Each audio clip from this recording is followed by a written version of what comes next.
I thought we were going to, when you said Clippers, I was like, are we going to do 45 minutes on the 2015 playoffs against Houston? Like, that's what I want to do. Let's get into that. When are you going to write the book about what happened to the Clippers? That's what people want. I have to admit something. So I'm a little bit of a masochist sometimes, but I got to be in the right mood. Oh, no, you didn't watch Game 6, did you? Worse. Or Game 5 was good. What Game 6?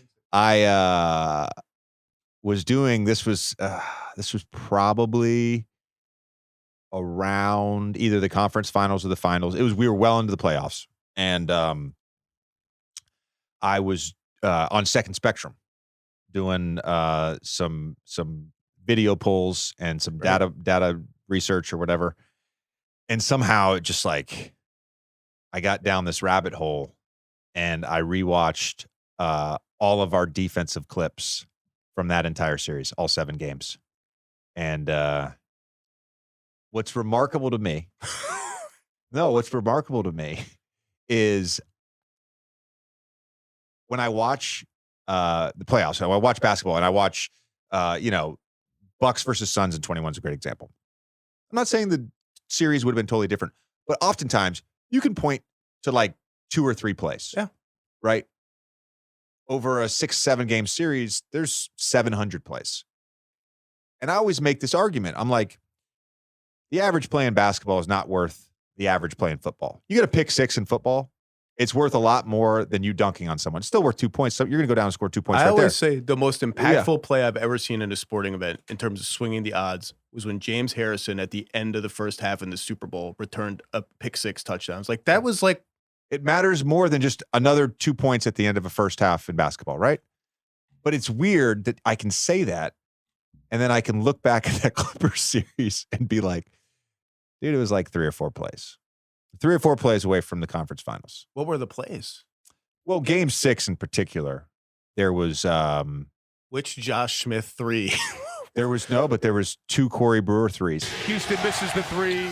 Redick makes the margins 12. The save by Jordan took out 2 people on the baseline there. The shot gets knocked down from the outside by Brewer. While leaving at 102. Houston for the lead.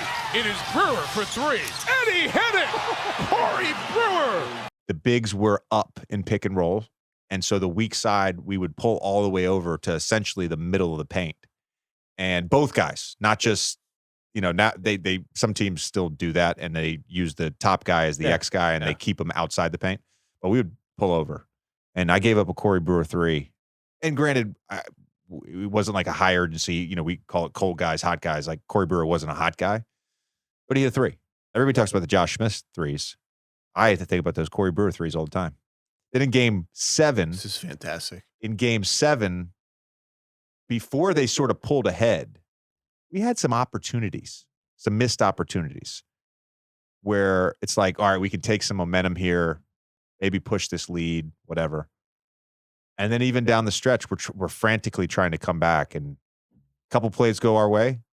A 7-point game turns into a 1-possession game. Instead, we're going home crying in the locker room. Thanks. This is what you got to write. I mean, there's been a lot of Clippers content.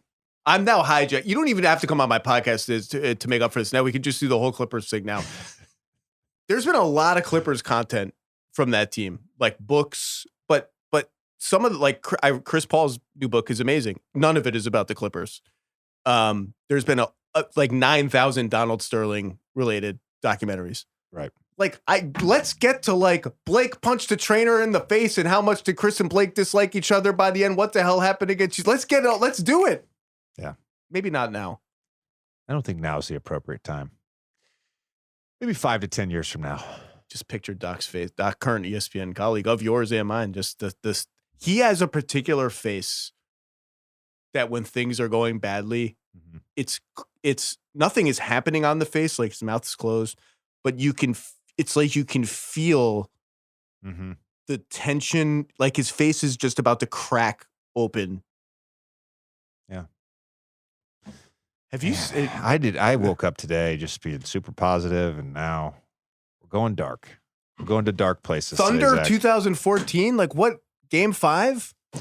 Game 5. We need the third. Like, that's a whole thing. Literally came up over the weekend. Talked about it all over the weekend. I've never talked to Chris about that game. I don't have Talked the about it all over the courage weekend. to bring that game up to Chris Paul. Even over Zoom. Game 6, we go home. We're up like 19 in the first half. Kevin goes nuts at the end of the second quarter. Durant left open. Durant catches, had some space. Back out Durant. Another wide open look. Full 3-on-1 break to Barnes. The no look. Oh, what a block from Durant. Barnes runs to the corner. Blocked by Durant. And then we're playing catch up the rest of the game. Even over Zoom, I don't know if I could feel Chris. I just preemptively am feeling Chris's rage about talking about the end of Game 5, which is like there's like 9 things that go haywire. Yeah. This is great. This is great. Great content. So you want to talk about the Kings again? No.